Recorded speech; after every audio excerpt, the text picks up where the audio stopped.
Welcome back. You're now tuned into the other side of sports. I'm your host, Laws in the building. It's me, it's Aaron. We in the building, D on vacation. We got a lot of stuff on tap. We're not even gonna waste no time. We're gonna get into the get down. We're gonna talk about Lamar Jackson and that whole situation. Dog, is this another situation where Whitey ego get the best of him? Is that where we at with this?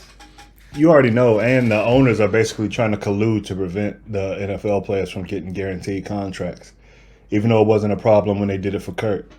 Now that Deshaun got one and that Lamar's looking to get one, all of a sudden it's this big problem. And I think the Ravens are banking on the fact that no other team is going to give him a guaranteed contract because they basically colluded behind the scenes to be like, hey, we're not doing this. This is not the NBA. Derek Carr got signed this week. Geno Smith got signed this week. Not anywhere close to what kind of deal Lamar Jackson is looking at. I think Derek Carr got 4 years, $150 million. They gave him $100 guaranteed. Geno got 3 years, $105 million extension. I think he got 53 guaranteed for the 3 years. Lamar's is asking what, 200, 250? The price of the brick go up. Yeah, and I don't think that's as much of an issue as it is the fully guaranteeing the contract.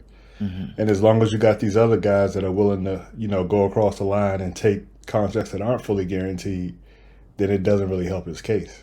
He's kind of stuck waiting on one team to be an outlier, which typically would be the Skins, but now you got Dan in the bind, so it's not happening here. So I don't really know if there's another team that would be willing to, go against the other owners in that way. I mean, if you're trying to win, you are. But it's not, it's not just about winning. I know. It's about power. Power and control, all of the above. So what are the percentages you put on him actually getting a contract? Of course, they put the non-exclusive tag on him. So if he's out there in the market, they would have to give up two first-round draft picks?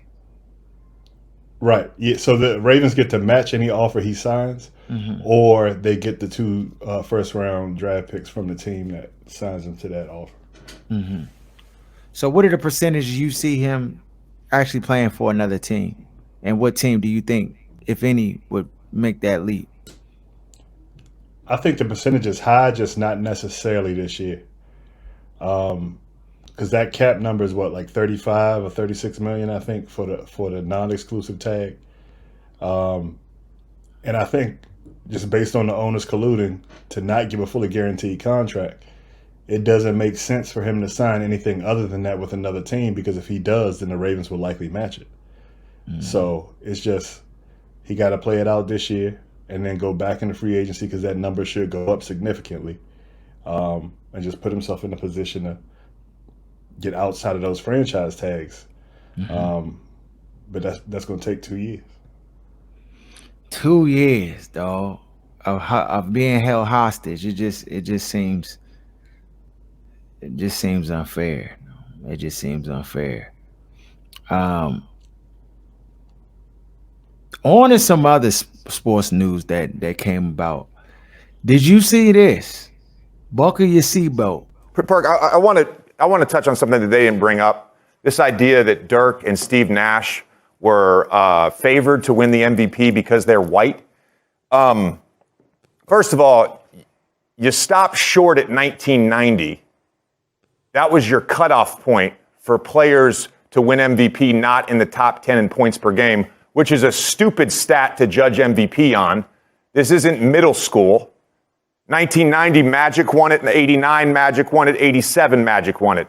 87, he was 10th. Mm-hmm. 89, he was 15th. 90, he was 18th. Okay? We judge MVP year to year. You also said the criteria or the goalpost change year to year for certain players. No, it doesn't. We vote on the MVP. Hold on. We vote on the MVP based on that season. We vote on the MVP based on that season. It is a regular season award. Previous playoff runs have nothing to do with it.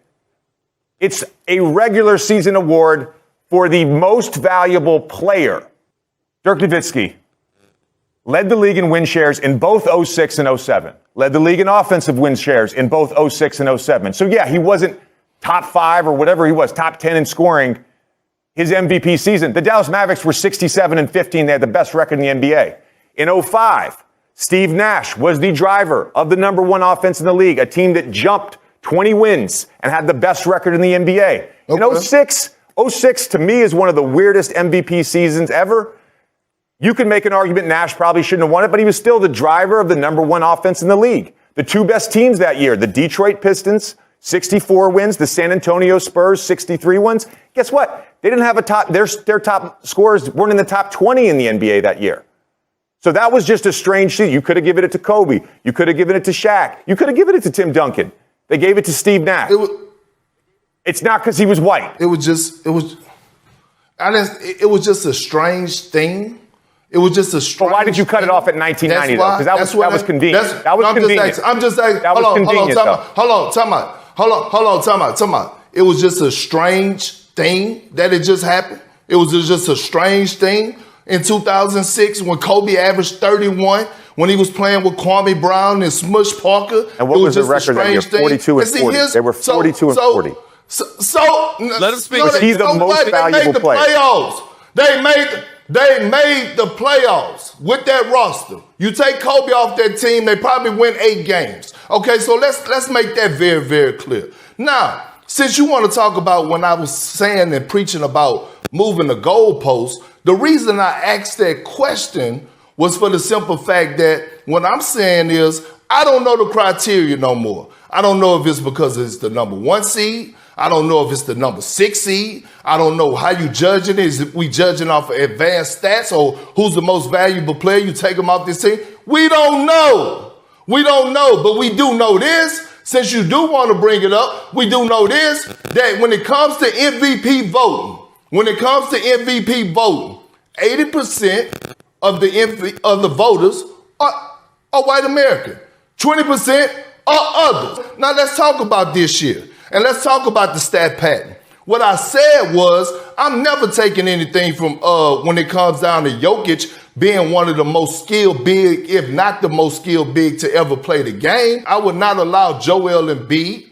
I would not allow Giannis Antetokounmpo to be disrespected. Giannis Antetokounmpo is averaging a career high in points right now. Team has the best record in the league. Joel Embiid has had, I don't even know the numbers of 40-point games that he has had, but it haven't been done since Shaq, and it's by a landslide, the number of 40-point games he done put up this season. And you can't sit up here and tell me that Luka and Embiid is not watching to see the point differential for us, who's going to lead the league in scoring. It happens, JJ, and you know it happens. So for you to come over here and say, oh, that's not who Jokic is. That's not the type of person he is. It's not in his nature. Before Giannis did what he did 2 nights ago, did anybody think it was in his nature? KP. Did anybody know how he was feeling? I want to just say something. Stephen A., I mean no offense to you, and I mean no offense to First Take, because I think this show is extremely valuable. It is an honor to be on this desk every day. It really is. But what we've just witnessed is the problem with this show, where we create narratives that do not exist in reality. The implication, what you are implying, that the white voters that vote on NBA are racist, that they favor white people. You just said that. Yes, you did. Yes, you did. Yes, you did. That is exactly what you implied, Kendrick Perkins. That is exactly what you implied. Secondly, hold on. I did not call. I stated the facts. And you're not about to sit up. We all know what you implied the other day. We all know what you implied just now. Hold on. I stated it's the facts. It's the facts. Does Kendrick Perkins have a point? Is JJ Reddick right? Who's right in this situation? I thought JJ Reddick was one of the good ones. I really did. But anytime you put a white male in a situation of pressure, they're going to default to white male. So the Bama said 80% of the voters are white. And from that, he said that the voters are racist. And like they do this they weaponize their whiteness every time, dog. Every time. And to sit here and act like There's no validity. That there's no validity to it whatsoever is asinine. It's asinine. And to me, it's outside of character of who JJ Reddick has been, because he usually speaks up in these situations, you know what I mean, from a more objective standpoint than we typically see from somebody who looks like him. So I'm disappointed. You losing the argument, so you gotta, you're calling it is what it is. We live in the country we live in, dog. No, this is what's so problematic about being in this country and having to navigate all of the racial undertones and I've had this problem so many times in recent years. I've called the radio and it happened not too long ago with the whole situation with Eric Bieniemy and stuff like that. And I called into the radio, talked to them. They're like, it's not a race. It's not about race. It's about performance and this, and that. And it's hard to really see a point of view hidden behind like these biases. And we all have them. We all have them. But like, this is a situation, if we're just looking at it from the narrative, like literally you can say what you want and it doesn't, you don't have to win the championship in order to be the MVP. I mean, it happens sometimes that way, but that's not necessarily the case. But like, you can say what you want, and this just be my opinion. Steve Nash shouldn't have won the MVP the time when he won the MVP. Dirk Nowitzki, everything he did in the playoffs, I think his playoff run was MVP worthy, but like he wasn't the best player in the league at the time when he won it. I mean, he was one of the best guys. I mean, his playoff performance, made it easy for you to say, okay, yeah, because the Bama literally beat Stern's orders, dog, hitting shots. Him and Jason Terry, like, they got possessed and Bama's beat Stern's orders, which I never only seen happen one time. So given that, you could probably, I'm not really taking Dirks away because they even beat a team they wasn't supposed to beat. So all of that, fine. But Steve Nash, go ahead and scrap them Jones, champ. I'm sorry. You want to talk about Larry Bird and Magic Johnson? Magic Johnson got robbed of MVPs because they gave it to Larry Bird for 3 seasons. So I just, that was the makeup call. If you know what I'm saying? Like you cannot just look at it in a vacuum and just be like, I mean, it is what it is, dog. You're right. It is disappointing because I thought JJ Reddick was one of the good guys, but I know race is one of those topics that gets people, in a bunch, and they can't, function the way that they like to function when you have to have those hard conversations. But it's just the reality. Now, as far as Luka goes, I'm sorry, not Luka, but Jokic, right? Jokic is hands down one of the greatest players to ever play the center position, irregardless of race. Like the Bama is vicious. He's slow but fast, can shoot, pass, do everything, dog. This Bama look like, if you just saw the Bama out, you would not think that he was a top NBA player and athlete. He moves slow. He looks lazy at times, but the Bama's not lazy. He works really, really hard, and his game shows that he works hard. I'm not even disputing that he shouldn't have won it in years past. Like, he already won it twice. But for these voters to just do everything in their power to just kind of like give him the nod, when you could argue a lot of other people are having MVP worthy seasons. You can literally give Giannis Antetokounmpo the MVP every single year, dog, with no question. You know what I'm saying? Joel Embiid, another one to mention. Jason Tatum is another one that could be mentioned in that conversation. Donovan Mitchell is another one that could be mentioned in that conversation. You talk about what they're doing and the impact that they're having for their teams and where their team record sits. Jokic, I know Denver, they top of the West. That's cool. But I just don't necessarily know that he's the clear-cut MVP again for this year. Thoughts? I mean, I don't necessarily know because I don't know the context of what took place beforehand for them to jump into that dispute. Mhm.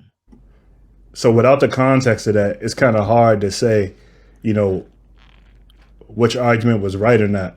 Just the complete dismissal of 80% of the voters being white from J.J. Reddick was disappointing to me and egregious. As far, I don't think anybody's clear cut, but who's saying that Jokic is a clear cut MVP? I hear Embiid mentioned. I hear you always gonna hear Giannis mentioned. So again, without that context of what the conversation was, what are we talking about? Yeah. Yeah, we got stat padders all throughout the league. Everybody stat padding. Everybody trying to, get these accolades. Yeah, it's just a new day, dog. It's just a new day.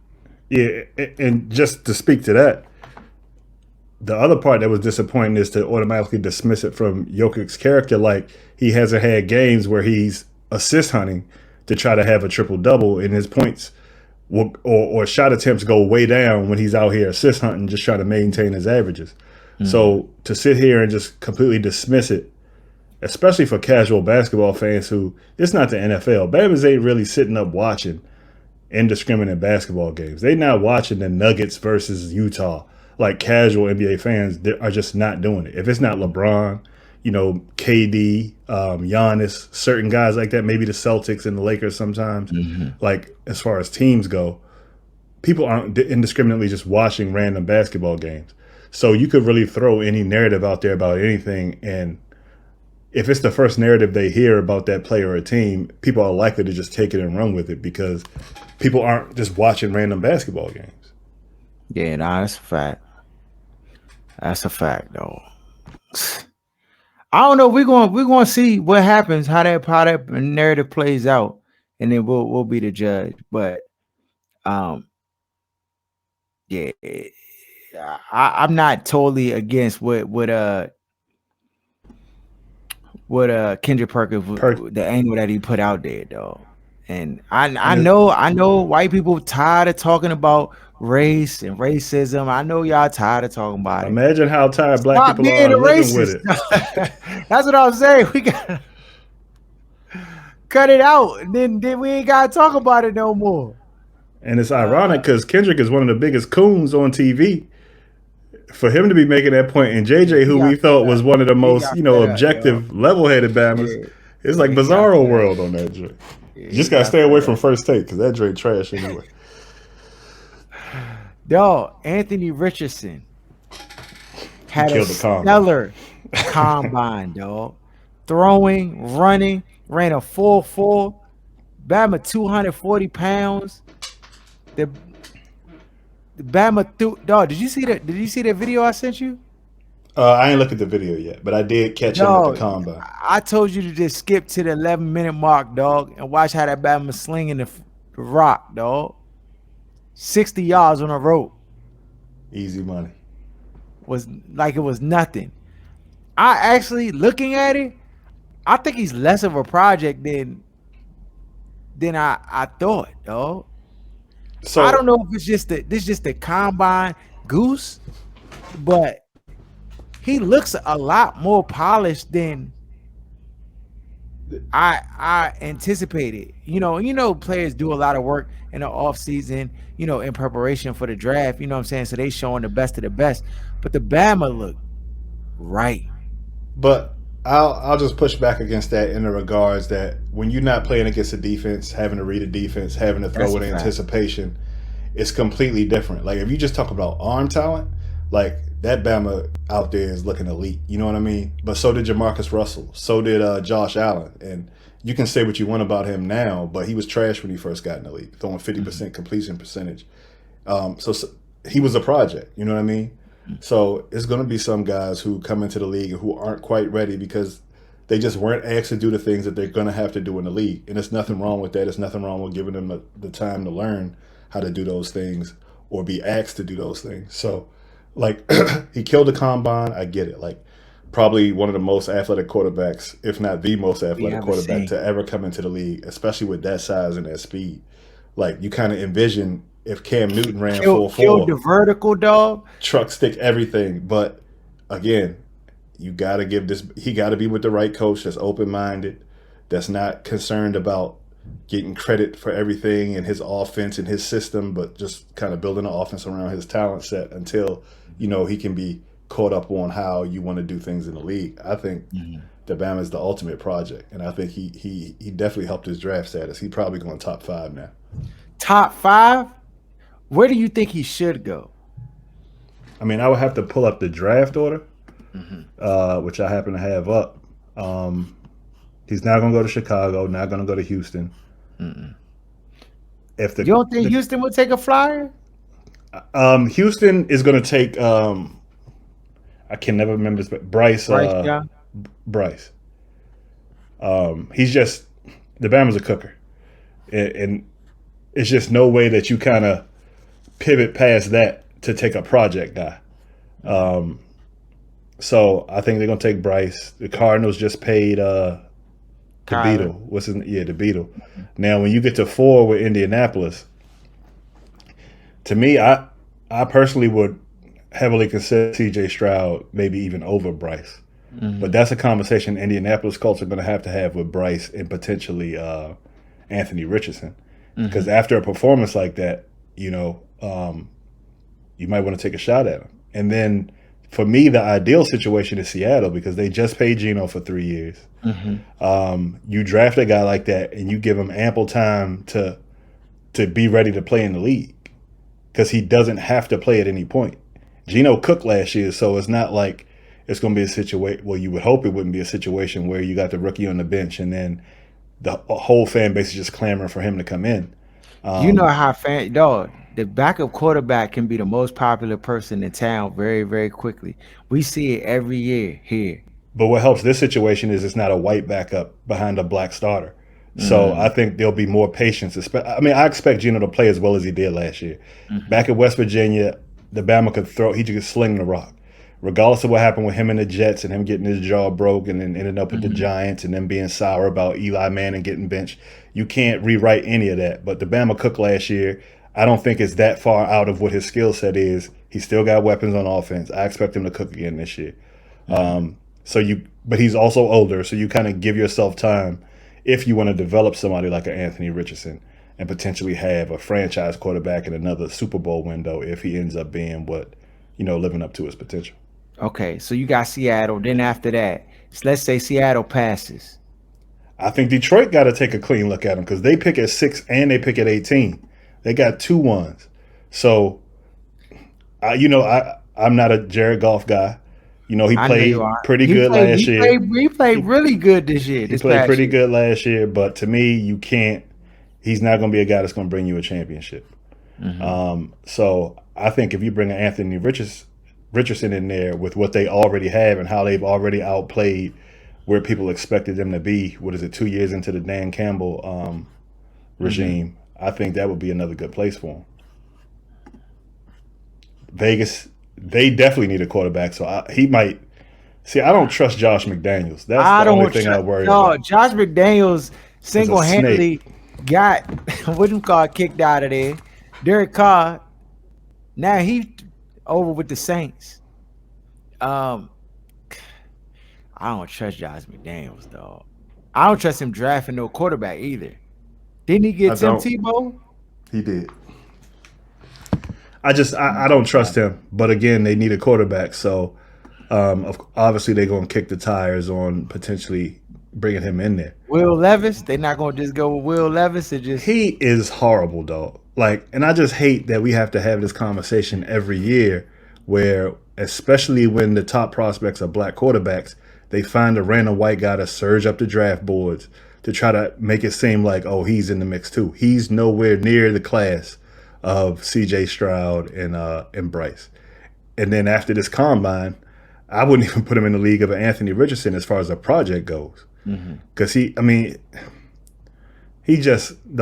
Bama, he had 19 passing touchdowns and 14 interceptions, some mediocre numbers like that. He talks about the rocket he has. He just thought, no, I'm not doing it. To me, he's not a first round pick. He has Jake Locker written all over him to me. Okay. So after that, Richardson, is it a potential that he could fall to us, or that's out the question? No, I think that's out of the question only because you got Atlanta who's next. If they don't end up making a move for Lamar, he'll be there. You got They Carolina just right after drafted a that. quarterback last year, though. Ritter, but I think they took him in the 3rd round, if I'm not mistaken. And he's not even in the class of Anthony Richardson as an athlete and prospect. His potential is nowhere near that. So I think he'd still be in play for Atlanta. Then you got Panthers after that. Then you got Tennessee Titans at 11 and Texans again at 12 and the Jets at 13. Ain't no and chance. New England at 14 and then Green Bay without Aaron Rodgers potentially at 15. It's no chance he ends up there. My fear is that Levis probably will be there. And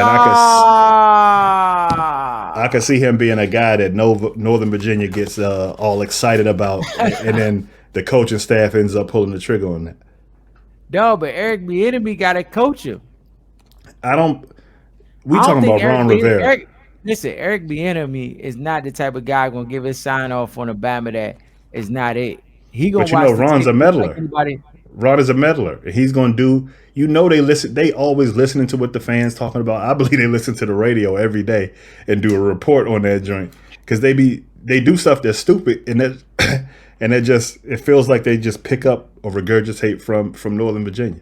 That's just how it looks to me. Oh, them and the Wizards, but that's another story. Wizards another story. I said I put out a video. What about like 4 months ago, 3-4 months ago, about Denny Avdia?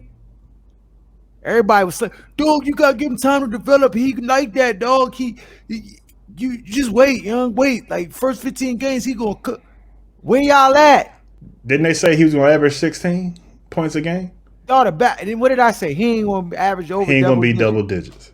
Bama ain't even double digits, though. He averages. He paying like 27 minutes a game. Like, get this dude out of here. They 9 want him to points be a good game, so 6 bad. rebounds, 2 assists. I just wish they had this level of development and faith in the other first round picks they take, like Oubre or any of these other guys who have been head and shoulders better and more productive than he has. But for some reason, it's just they want him to be good so bad. They did everything to coddle this man's ego, and it didn't work because he's not that good. Moving better players so he can get more minutes. It's just the weirdest thing surrounding this dude. I don't know what it is. I suspect what it is, but it's just the weirdest. It's the weirdest set of politics surrounding this dude and the narrative surrounding. Eyebrow, dog. It's terrible. It's terrible because he's not good. It's one thing if Alabama be cooking and then it's like, dog, I like get this man time, more minutes. He's just not good. He's a regular plug-and-play Bama you can find at Bowie Rec Center, dog. It's just so weird. And, like, if you go to the Wizards' social media, even after losses, like, other players that have 35 and 40, and then they got pictures of him, and, like, it's just it's so weird. I got a contact with the Washington Wizards, dog. I'm going to call them and ask them, what's the deal?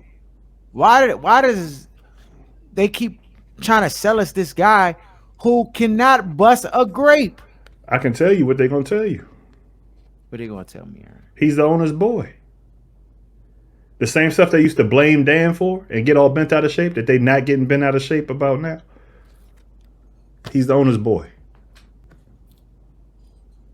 Yeah, this is terrible, dog. Yeah, don't worry. Slander is coming. These Bamas don't make the playoffs. I'm kirking. I gave my tickets up over this. No, you didn't. Swear to goodness. For the rest of the season? Rest of the season. I'm done. You just said give my money back. I'm not doing it. This is ridiculous. Did you tell them why when they asked you to why you wanted to decide to do that? I go passive aggressive. I ask questions instead of making statements. Like what's going on? What's going on with this dude? Like, am I missing something? I just ask questions. And then say I'm out. Dog. Speaking of questions being asked, did you watch Chris Rock's new special on Netflix. Why would I watch a not funny Bama special? I've been telling y'all for years, and y'all just catching up. Chris Rock funny, dog. He's not funny. He's just relatable to people. He says stuff, and Bama's like, "Oh yeah, like I identify with that. That happened to me." But I never see people bent over laughing at no Chris Rock. Like, stop. Yeah, dog. Comedy has shifted. Comedy shifted to TED Talks, dog. Babbage just want to do TED Talks. Because most comedy is not like funny. Like, I haven't seen a comedy special where I'd be like super weak. Most jokes just be like chuckles, like, and you smile, but you don't really laugh for real. Ironically, the last joint I laughed at was Sinbad. Like, that Bama's talented because he don't cuss. Funny. He ain't got to go super loud. Sinbad a veteran, though. And he been doing comedy. Chris Rock got a veteran? I just rewatched Boomerang. This Bama Chris Rock was, what is his name? On that J Boomerang, dog, 30, 40 years ago. Yeah, you're right, dog. He's just not funny to me.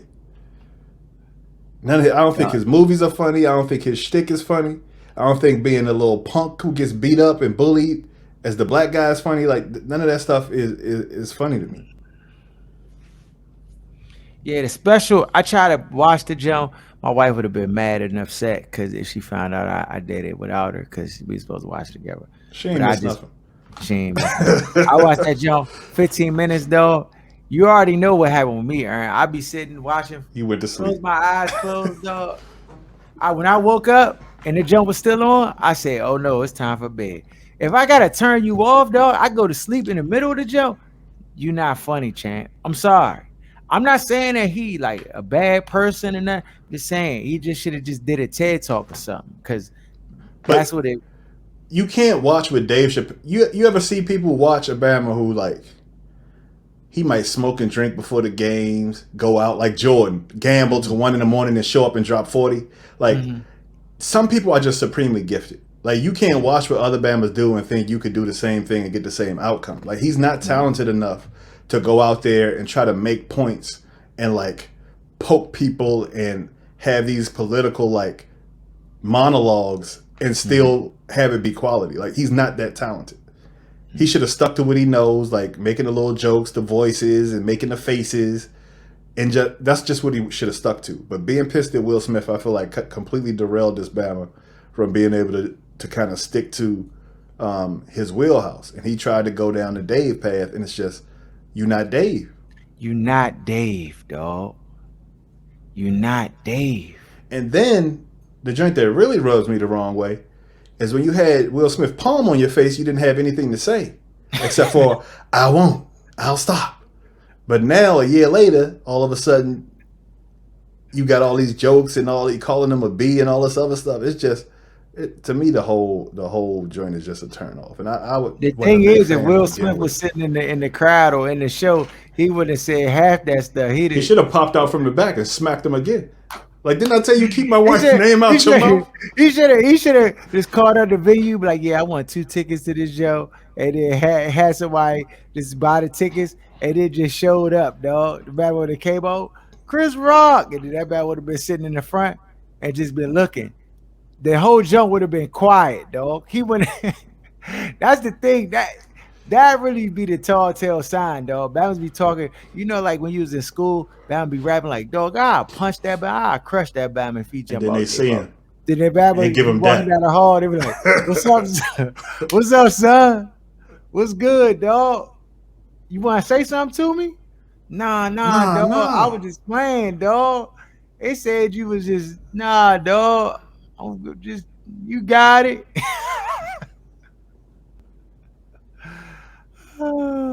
Joe's so sad, dog. And usually people when it comes people love victimization in like the 2020s. Like anybody that's a victim, they like coddle them. He said that in his thing. News. He said he tried to be the victim. But they didn't even protect this Bama. Everybody was saying this drink was trash. That's why I was like, goodness gracious, that drink must be bad. Because usually with the victims, they'll make up fake news and act like it was okay or it's a reason. No, everybody was like, this drink was ass. So this is the thing. I think it just underwhelmed. So it's a difference between being trash and just being underwhelming. Like, I think the expectation is set here, and then when you come in here, it's like It's like if you go to a restaurant and you like, oh, I'm about to get prime steaks and everything, and then they pull out like you can tell the steak was frozen, like a little frozen steak jump, and then you be like, what is this? Like what? It just not what you were expecting. So yeah, bro. I'm a piecemeal it together because I do want to see the whole thing just to be able to say I seen the whole thing because I made it like 30 minutes in before I mean maybe not even 30 minutes though, maybe like 20 If you before I find was if you out. find two funny jokes, send them to me. Just two. That's all. If you find two times where you laugh, just send it to me. Though I can tell you the portion I was watching, I was had the stoic face. I was like, I mean, I don't know, bro. Back to the drawing board. He should have tried them jokes out at a little bar or pub or something. I think too, when That's you're a part of it. comedian that big and you haven't been like doing your craft like constantly, you could just get out of touch, dog. Like Fact. I That's just why think Eddie's he smart and don't come back and just assume you could just go from Calabasas back to the stage and still have your edge and be funny and be in touch with the people who live a completely different lifestyle than what the lifestyle is that you're living. So dog things that some things is like universally funny and they just stand the test of time. But then you could tell he's been watching Dave and he tried to recreate that you formula. can't watch Dave, dog. He's Jordan of the comedy. Well, not Jordan. Eddie's Jordan, but he Giannis. He like Yeah. the new he Giannis. Like you can't do what he do. He was gifted with certain tools that you just can't. Dog, you can't Yeah. practice it. Yeah, that jump. And then some of the stuff was just corny. I was just like, I don't know, man. I don't know.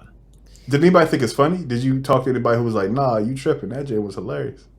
I haven't seen one person say it was funny or real good. Uh, I haven't really. I mean, it's been a few circles that like I haven't watched the whole jump, Oh so yeah, that's I true. just, Okay. what I'm saying, I only watched like a portion of it. But if y'all think it's funny, go ahead chime in the comments. Y'all think the jump? What y'all thought of the comedy special? Um, dog when is the D-Day coming for Dan to sell the team? It depends if they get Lamar or not. If they get Lamar, he ain't going nowhere. This is the time you need your old Dan to come back, dog. Because dog, you only got to give up 2 ones. That's And less than he you had to give up already for the thing RG3. is he already hated, so it wouldn't be outside Right. of the rim of like, Because he could do the fully guaranteed deal, even though the other owners don't want any owners doing that, and it not be a problem. Because he's like, y'all want me out anyway? All right. dog, Dan, you hear that? And get a chip on your way out, dog. And get a chip on your way out because ultimately the team gonna be successful and you'll get the credit for it.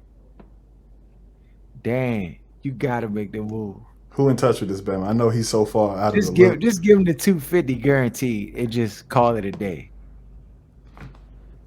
Give him 4 years, 250, fully guaranteed. Call it a day. You think that will be enough to get it done?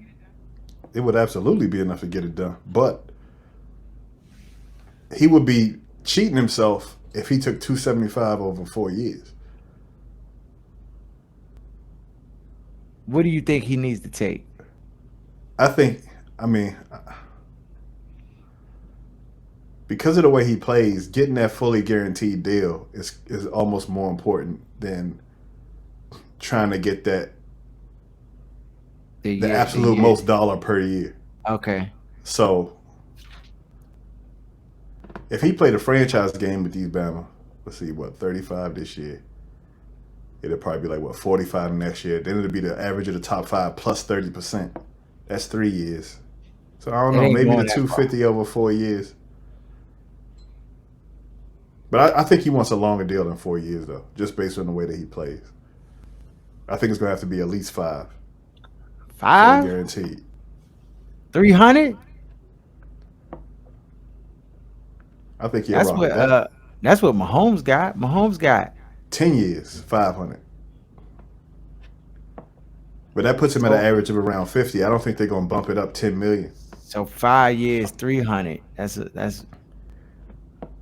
splitting the difference. Okay. Yeah, we're gonna see, bro. We watching. We got videos coming up for the draft. Been doing my QB evaluation. I'm almost ready, though. I'm almost ready. Did you watch Will Levis yet? That's all I want to know. I watched. Did you fall asleep on that too? No, so this is the thing. Because I know how Bama's be scrutinizing our what we say about stuff. I watched him like I'm taking my time to watch through the tape. I want to make sure I don't miss anything before I write him off. I haven't written him off yet. You're gonna have to watch last year.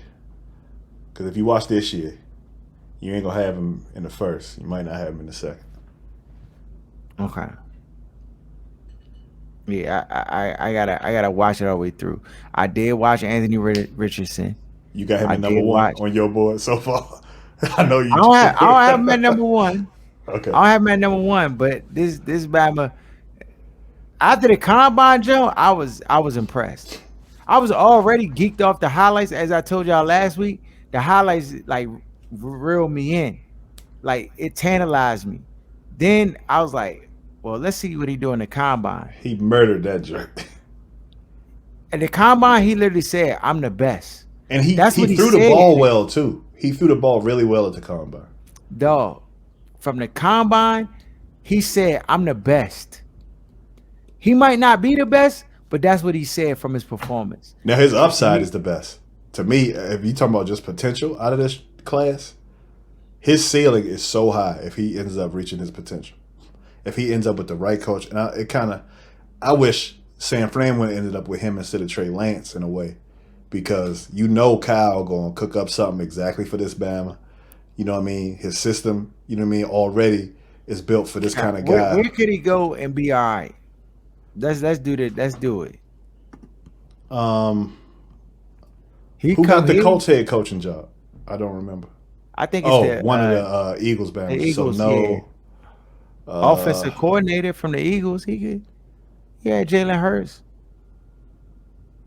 Now, somebody who is a good old coordinator, but I just don't trust the Raiders. Josh McDaniels, he knows offense, but it's just he start throwing jokers under the bus if stuff don't go his way. So I don't really know. Tennessee now, we talked about this a little bit earlier with Lamar. With that running game that they have with Derrick Henry. They about to trade Derrick Henry. I don't think so. I think they're going to have to make some cuts, though, because they in salary cap hell. But I trust that they would put us, because they were able to work out with Ryan Tannehill. Mm-hmm. And I think he has a lot of the similar skills. He's just better at everything, at every skill set that Ryan Tannehill had. So I can see him going there and it working out. It's so hard to say with these coaches and these egos. You never know till you get a kid in the building. They could just not like something about his personality or the guys he hangs around with or his mom or his dad, and they take it out on him and then start releasing stuff to the media. It's so tricky in so many politics. Yeah, agreed. Yeah, but we got the videos coming for that. I think we're doing quarterbacks first, so y'all gonna get to hear it. Follow us at OSS 980 at Other Side of Sports. Shout out to Where's Buffy. Shout out to Kicking It with G-Man. Shout out to Lance J Radio. Shout out to Sports Talk Tasha. Shout out to my man Will, Chris, Kevin, Daryl, Wes, Van, everybody who rock with us heavy. Enoch, my man. Peace.